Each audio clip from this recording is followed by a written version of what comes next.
Buenas. Vamos a ver sincronización de procesos. Antes de comenzar, les recomendamos repasar sobre la arquitectura de Bob-Newman. Seguramente que hasta antes de esta materia, en la carrera ustedes siempre programaron para resolver un problema que no interactuaban con otros procesos. Sin embargo, existen también lo que llamamos procesos cooperativos. Un proceso cooperativo es aquel que puede afectar o verse afectado por otros procesos que estén ejecutándose en el sistema. Puede ser proceso pesado, los denominados procesos normales, o puede ser un subproceso de los que denominamos threads o hilos. Los procesos cooperativos pueden necesitar compartir datos. Existen múltiples maneras de compartir. Es posible compartir directamente un espacio de direcciones lógicos, es decir, tanto código como datos, o compartir los datos solos a través de archivos, mensajes o una porción de memoria compartida. Por ejemplo, podría ser que el proceso B necesite los resultados generados por el proceso A. Cuando hablamos de compartir un espacio de direcciones lógico, hablamos de que una porción de memoria sea accesible para dos o más procesos. Hasta ahora veníamos trabajando en un esquema en el cual cada proceso tenía una porción de memoria propia que no podía ser accedida por ningún otro proceso. Sí, obviamente podría ser accedida por los threads, ya que pertenecen al proceso en cuestión. Se debe tener en mente que el acceso concurrente a datos compartidos puede dar lugar a incoherencia de los datos. Esto quiere decir que no sabemos cuándo un proceso va a modificar, por ejemplo, el valor de una variable y cuándo otro proceso va a leer el valor de dicha variable. Imaginemos que hacemos un programa que tiene dos hilos y ambos acceden al mismo tiempo a una variable global. Un hilo incrementa la variable global en una unidad y el segundo decrementa la variable global también en una unidad. ¿El resultado será el esperado? Veamos este ejemplo con más detalle. En pantalla tenemos un código que tiene una variable global llamada varSaldo. Esa variable está inicializada en 0. También tenemos la función llamada hilo1 que se encarga de aumentar en 1 el valor de dicha variable y la función hilo2 que se encarga de disminuir en 1 su valor. No vemos la función main, pero la misma se encarga de crear dos threads y le asigna la función hilo1 a la primera y le asigna la función hilo2 a la segunda. ¿Qué valor tendrá varSaldo al finalizar la ejecución? Tomémonos un instante para pensarlo y luego avancemos. Para analizar bien el ejemplo planteado, vamos a desagregar el código de alto nivel en un pseudocódigo de bajo nivel. Habíamos visto con anterioridad que una instrucción de alto nivel generalmente se desagrega en varias instrucciones de bajo nivel. En esta slide podemos ver el desglose de las dos funciones. Sería de forma análoga a cómo se presentan las instrucciones en el procesador. Centrémonos en el hilo 1. Veamos que de una operación tan trivial como la de sumar el valor de 1 a una variable, se termina descomponiendo en varias instrucciones. Veamos que son muchas instrucciones. Si no se acuerdan bien de este tema, les recomendamos repasar la presentación de arquitectura de John Newman. Por otro lado, cuando usamos threads de kernel, sabemos que los mismos alternan en el uso del procesador. Obviamente, si tenemos otros procesos en ejecución, los mismos también compiten por el uso del procesador. Y aquí es donde nos deberíamos de preguntar, ¿en qué orden ejecutarán nuestros hilos? ¿Cuál irá primero? ¿Cuántas veces ocupará el procesador cada hilo? ¿Cuántas instrucciones llegará a ejecutar antes de ser desalojado por el procesador? La respuesta inmediata es no se sabe, depende de muchos factores. Bueno, aquí vemos en pantalla un ejemplo de una posible ejecución de estos dos hilos. Vemos que primero ejecuta completamente el hilo 1 y por último ejecuta completamente el hilo 2. Es decir, primero suma y después resta. El valor final termina siendo el valor de 0 en la variable var saldo, que es el que uno espera. Pero siempre va a pasar esto. Bueno, veamos el siguiente ejemplo. Bueno, aquí vemos otra posible ejecución, cuyo valor final termina siendo -1. Imaginemos que estas son las entradas al procesador. Primero ingresa estas dos instrucciones del hilo 1, después esta instrucción del hilo 2, finaliza con el resto de las instrucciones del hilo 1 y por último finaliza con las instrucciones del hilo 2. Recordemos que parsaldo está inicializado en 0. Parsaldo está inicializado en 0. Disculpen la caligrafía. Pasa el valor de 0 al registro A. El registro A pasa a valer 0. El registro B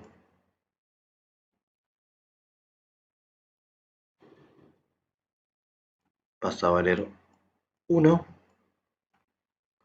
Ahora ingresa las líneas del hilo 2. Bueno, vuelve a enviar 0 al registro A, así que esta línea volveríamos a tener en el registro A el valor de 0. Recordemos que el registro A y el registro B son del procesador. Estos son igual.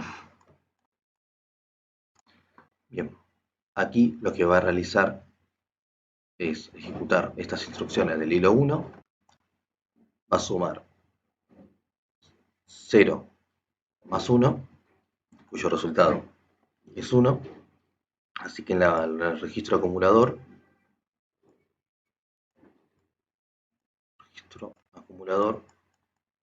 va a tener el valor, esto es una C, de 1. Bien, y veamos que ahora ingresan al procesador las variables las instrucciones del hilo 2. Carga en el registro B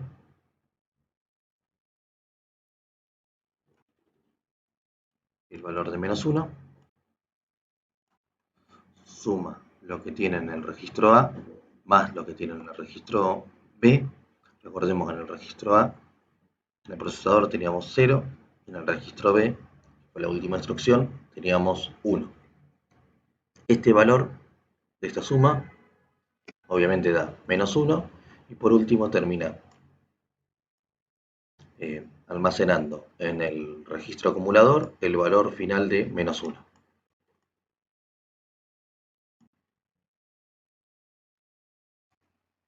Bueno, aquí tenemos otro posible orden de ejecución de estos dos hilos, cuyo valor final nos va a dar igual a 1. Esta vez se lo vamos a dejar a ustedes que realicen paso a paso y verifiquen por qué el valor final es 1 en parsaldo. Y aquí donde nos deberíamos de preguntar cómo es posible que no dé siempre 0. Es más, cómo es posible que tenga distintos valores. Hemos visto aquí que nos dio 0, -1 y 1. Ahora veamos el siguiente ejemplo.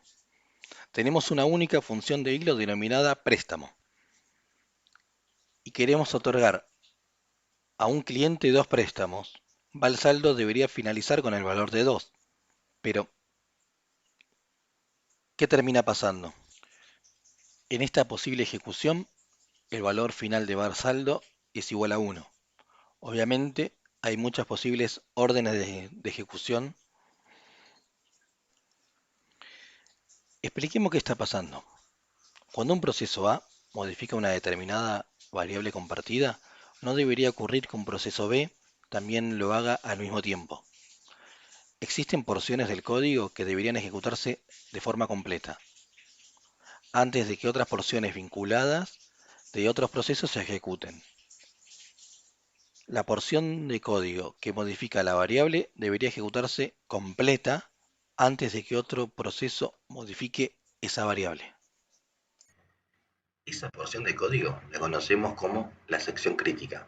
Y la sección crítica es la parte del código de un proceso en la cual puede modificar variables comunes que comparte, actualizar una tabla, escribir en un archivo, etc. Recursos que puede compartir con otros procesos. La sección restante es la parte del código de un proceso en la cual no modifica ningún recurso compartido, es decir, que es irrelevante en lo que respecta en materia de sincronización.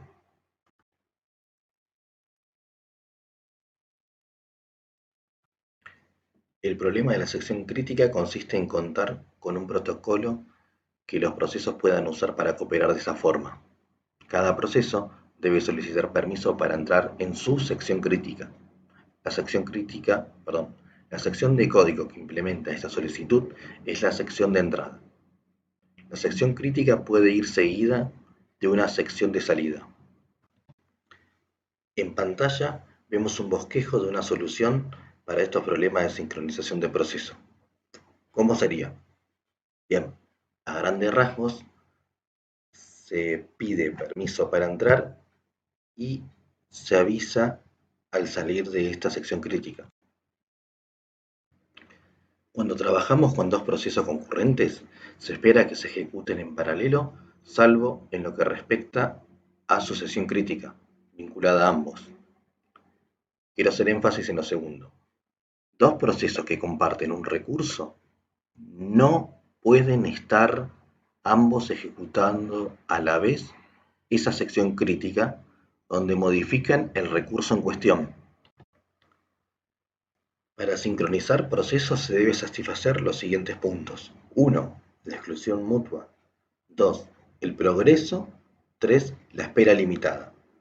La exclusión mutua es si un proceso P está ejecutándose en su sección crítica, los demás procesos no pueden estar ejecutando sus secciones críticas.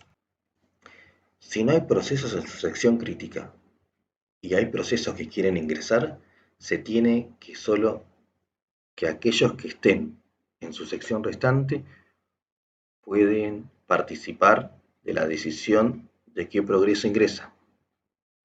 Esta sección no se puede posponer indefinidamente.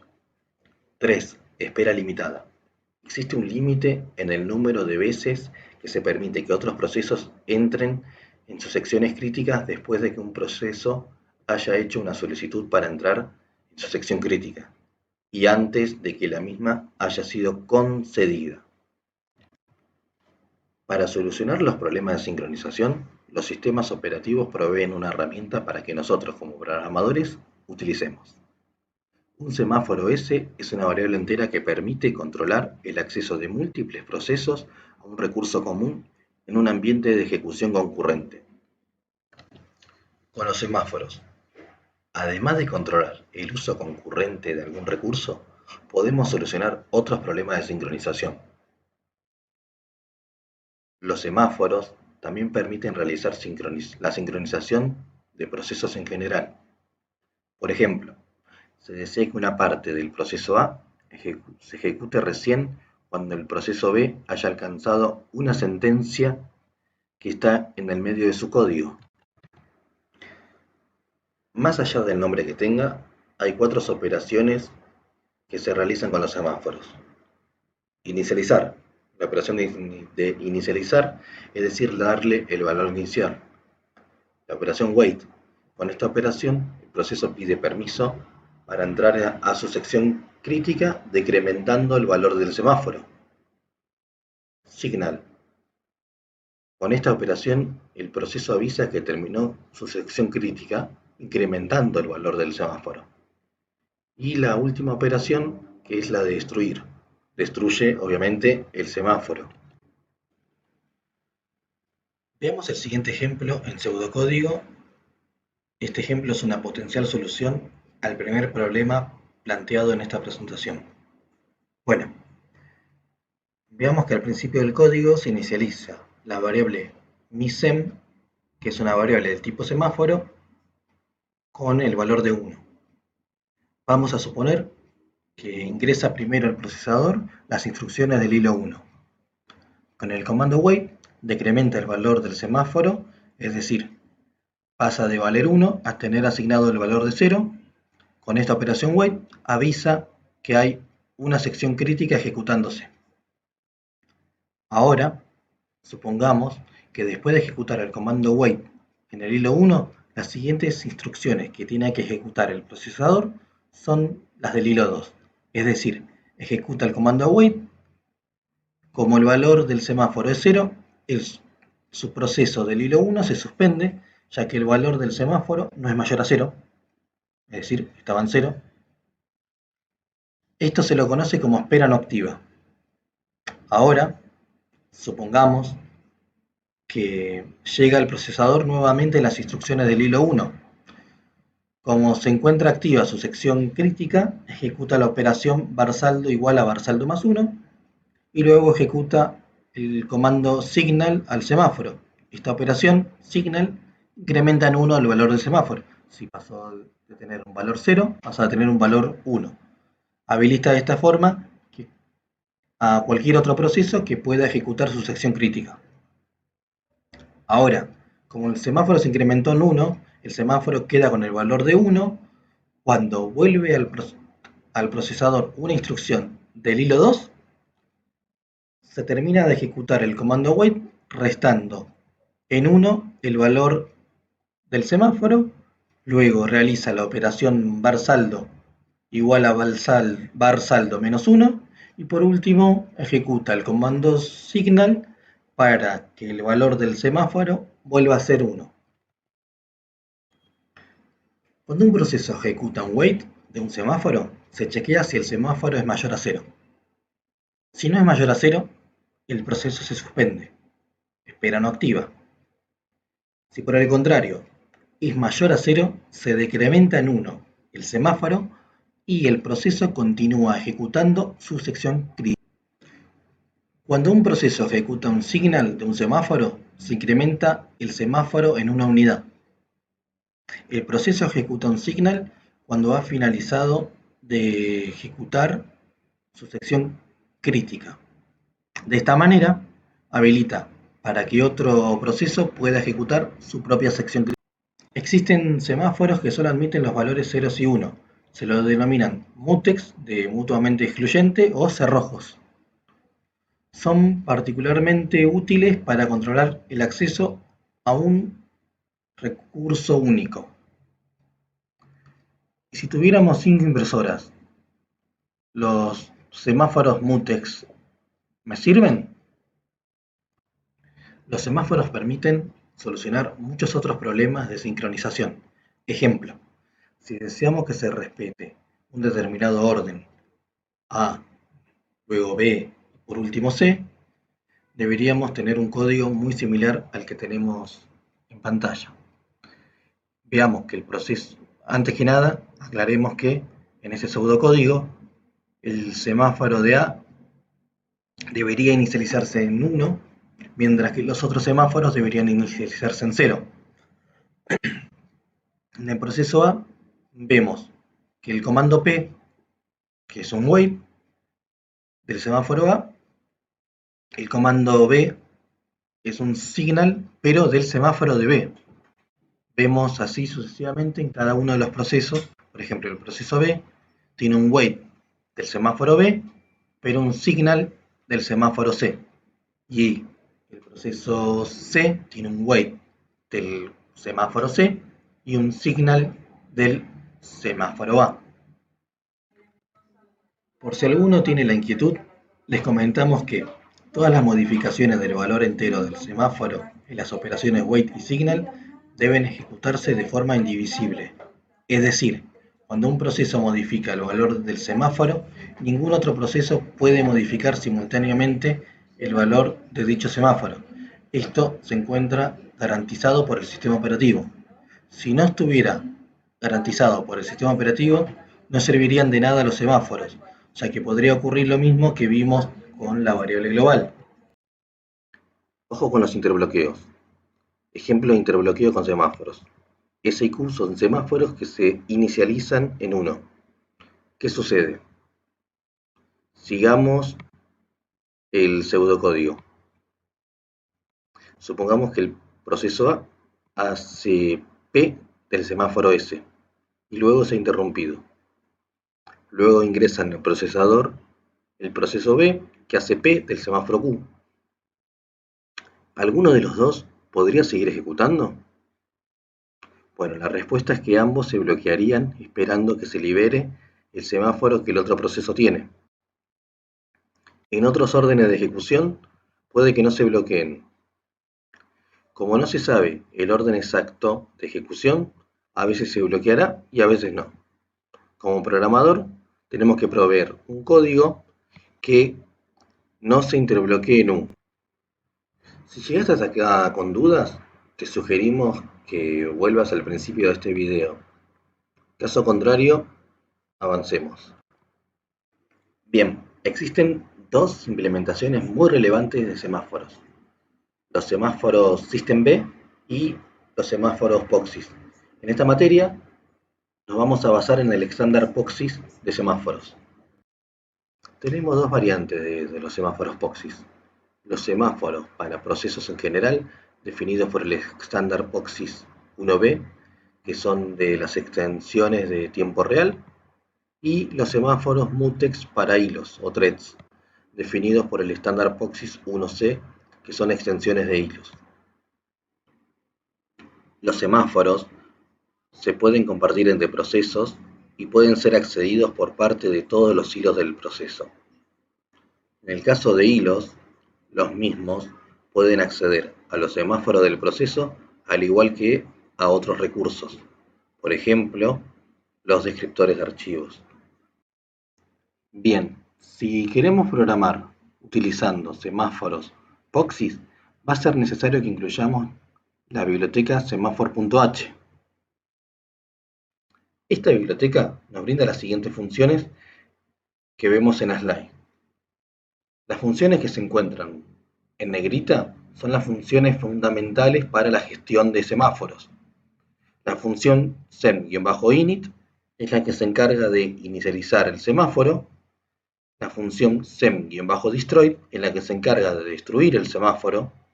La función sem-wait es el equivalente a la operación P o a la operación wait de semáforos. Y la función sem-post es el equivalente a la operación B o a la operación signal también de semáforos. Bien, la función sem-init, recordemos que la función sem-init es para inicializar un semáforo. Esta función recibe tres parámetros. El primer parámetro, sem, es la dirección de memoria de la variable de tipo sem-t, que obviamente previamente ha sido declarada. Pesher es el segundo parámetro e indica cómo se va a compartir el semáforo. Si es 0, si su valor es 0, significa que se comparte entre los threads del proceso, y si su valor es distinto de 0, significa que se comparte entre distintos procesos. Para esto se necesita el uso de memoria compartida entre los procesos, tema que vamos a ver más adelante. Y como tercer y último parámetro está el parámetro value, que como su nombre indica es el valor inicial del semáforo. Veamos el siguiente ejemplo. Tenemos dos funciones de hilo, función 1 y función 2. La primera función de hilos se encarga de ir incrementando en valor de 1 dentro de un bucle que vemos que va de 0 a 150.000, y la función 2 se encarga de decrementar en 1 ese contador que es la variable global. Bien, veamos qué es lo que realiza el proceso main. Bien, la función main se encarga de inicializar dos hilos, inicializa la variable semáforo, le pasa el valor 0 como segundo parámetro. Recordemos que el valor 0 significa que es un semáforo que aplica solamente a hilos dentro de un mismo proceso, y le inicializa también con el valor de 1. Lanza los dos hilos, los espera, e imprime el valor del contador. Por último, bueno, destruye el semáforo.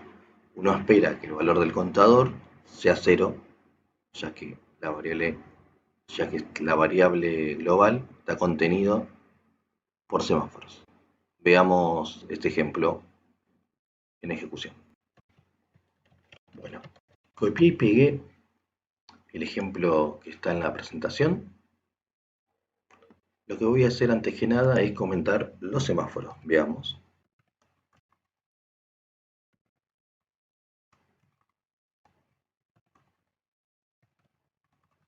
Bien, comento los semáforos y voy a compilar el fuente. Semáforo.c menos semáforo.exe.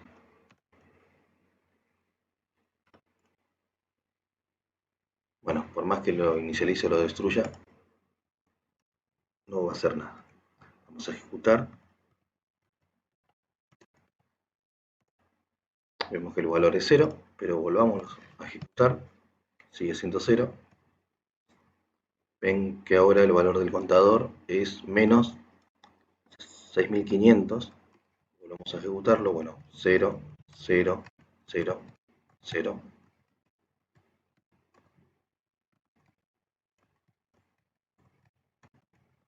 Los últimos ejemplos terminan siendo 0. Ahí el valor cambió. Varía. No, sigue siendo 0. Pero bueno, vemos que no todas las ejecuciones el valor final de este contador es 0. Bueno, como hemos podido ver aquí, no siempre nos está devolviendo el valor esperado, que es 0 en el contador. Bien, para poder garantizar eso, necesito que tengamos la sección crítica habilitada. Entonces voy a descomentar el semáforo. Lo voy a guardar y vamos a compilar este fuente. Bueno, ahora sí, siempre debería dar 0.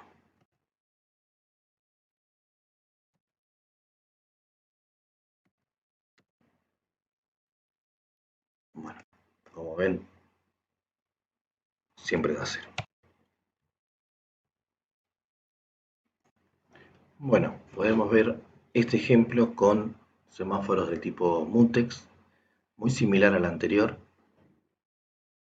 Tiene dos procesos hilo, va acumulando una variable global que es muy similar, en este caso, en este ejemplo se llama b, pero es muy similar al contador del ejemplo pasado. Y bueno, uno espera que el resultado final sea 0, ya que en el hilo 1 se encarga de ir incrementándolo en 1, esta variable b, y en el hilo 2 se encarga de ir decrementando en 1 su valor. Ahora vamos a ver un ejemplo de sincronización de hilos. Piensen si en una cocina tenemos solo 2 hornos e infinita cantidad de empleados.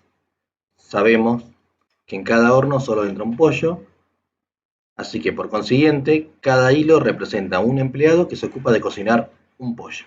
¿Bien? Veamos el siguiente ejemplo que soluciona el problema planteado. Podemos ver que en el proceso main se encarga de declarar 4 hilos, se encarga de inicializar una variable del tipo semáforo, que es esta, hornos disponibles, le pasa como segundo parámetro el valor de 0. Recordemos que 0 como segundo parámetro en la función seminit significa que es un semáforo de hilos dentro del mismo proceso y que lo inicializa con el valor de 2. Lanza los 4 hilos apuntando a una función cada uno de ellos llama la función de hilo hornear-pollo, los espera, destruye el semáforo y bueno, y finaliza este proceso main. Veamos qué es lo que realiza la función de hilo. La función de hilo, bueno, quien realiza varias operaciones, entre ellas es ejecutar el comando wait